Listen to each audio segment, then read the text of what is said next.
the Success Blueprint. My name is Nicholas Mighty. In this video, I'm going to share with you 5 business lessons that I learned from Think and Grow Rich, Napoleon Hill's book. Yes, that book, man, it has changed my life. And I'm sure that it has changed thousands of people's lives. So if you're watching this video and you've read Think and Grow Rich, I might just be reminding you about some stuff that you already know anyway, right?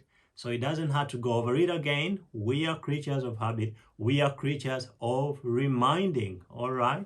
So let's dive right into these lessons. But if you haven't subscribed to this channel, subscribe even now, because we produce great content. I bring you great content to transform your life and to take you to the next and highest level, right?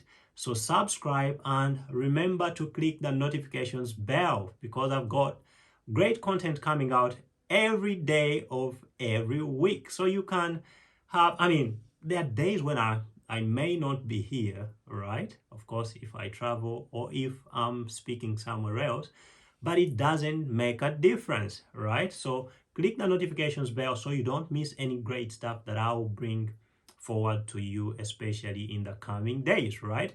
So let's dive right into these lessons. And lesson number 1 is, if you don't see great riches in your imagination, you will never see them in your bank account. Now, that's pretty amazing.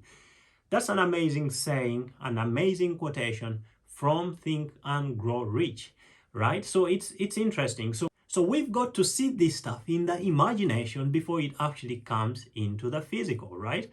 So it's pretty amazing. And what Napoleon Hill is trying to say is, see the millions before if they are ever going to show up, you've got to see them. So what you have to do, train yourself to see. Train yourself to see. And whatever it takes for you to train yourself to see the millions, to feel like a billionaire or a millionaire that you want to be, do it. If it means taking first class flights, do it.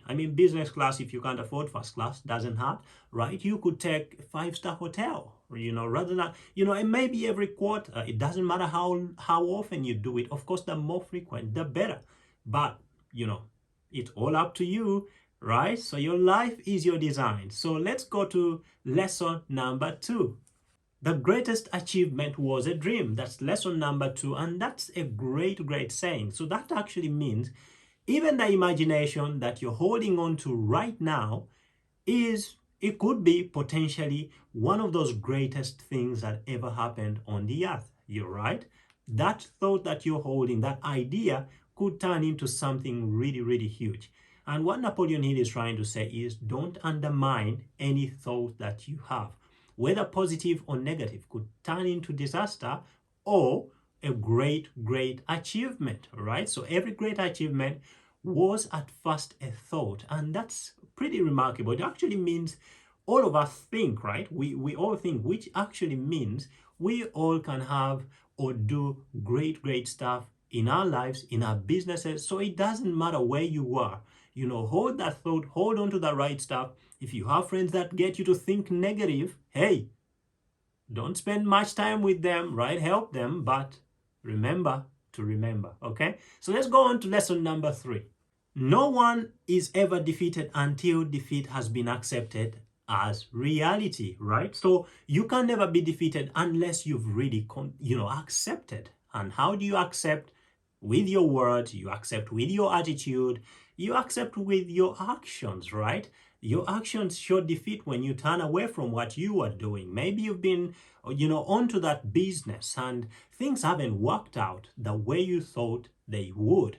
It's not time to turn around and say, well, they are not going to work. No, it's time to replan. It's time to check where you made mistakes and, accept when you made a mistake. You must correct something. You must accept something in order to correct it. So, so defeat is not defeat unless it is accepted. So that's really powerful, a powerful lesson to use in life and business to grow yourself and take yourself to the next and highest level. Let's move on to lesson number 4. That is, every person who wins in any undertaking must be willing to burn his ships and cut all sources of retreat. What Napoleon Hill is trying to say here, or was trying to say because he's long gone, is you must burn your bridges. There is no return. And what he's trying to say that he actually did not say, but he said, is there is no plan B if you're ever going to make it. You know, you cannot have options and hope to really, really do well in life. So what I'm actually trying to tell you today is, if you've got options in life, you know, you've got a dream, but you've got options. Well, if it doesn't work, in other words, you're trying to say, if it doesn't work, I'm ready. And life will always be that way. You know, it wants, you know, life is interesting. For you to achieve, you must be very specific and you must be very determined, right? You must burn your bridges, burn all the other options. I must win, I get this right, or I get it right. That's the attitude, right? So let's move on to the last lesson, which is lesson number 5, which is pretty amazing and exciting. It says, it's a quote, and I'll read it for you. It says, I bargained with life for a penny, and life would pay no more. For life is a just employer. He gives you what you ask. I worked for a manual's hire, only to learn that any wage I would have asked of life, life would have willingly paid, right? So that's a powerful quotation there in Napoleon Hill's book. By the way, everything that I have read to you is in the first chapter of Desire, right? Desire is the first chapter. It may not be the first chapter, but it's one of the first principles that he shares about in the book. Now, what he's trying to say is, whatever you ask of life, life will give to you. But what we totally get twisted, you know, about, and many times we get wrong, is the methods by which we use to ask. We don't only ask with our mouth, we ask with everything, with our nature, we ask with our thoughts, we ask with our attitude, we ask with the way we treat others. We ask, you know, by the way we do things, right? And the other way that we really, really ask that nobody ever comes to think about is the way, you know, the things that we give away.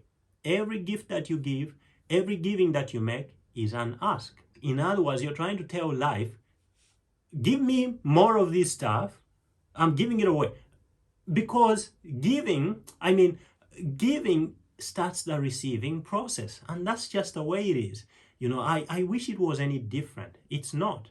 So whatever you have given, you know, maybe anger, the things that are unseen, those are exactly the things that you're calling for. You end up calling the friends, you know, you call forth those friends that are just the way, you know, you behave. You know, have you ever wondered why most of your friends are like you? You have the same desires, you have the same, you know, kind of stories to talk about. It's because you actually call them by giving out that which you give, that which is invisible and that which is actually visible. So thank you very much, and I hope these lessons have really been beneficial to you and inspired you to actually build your life and build your business to the next and highest level. So thank you very much, and see you soon.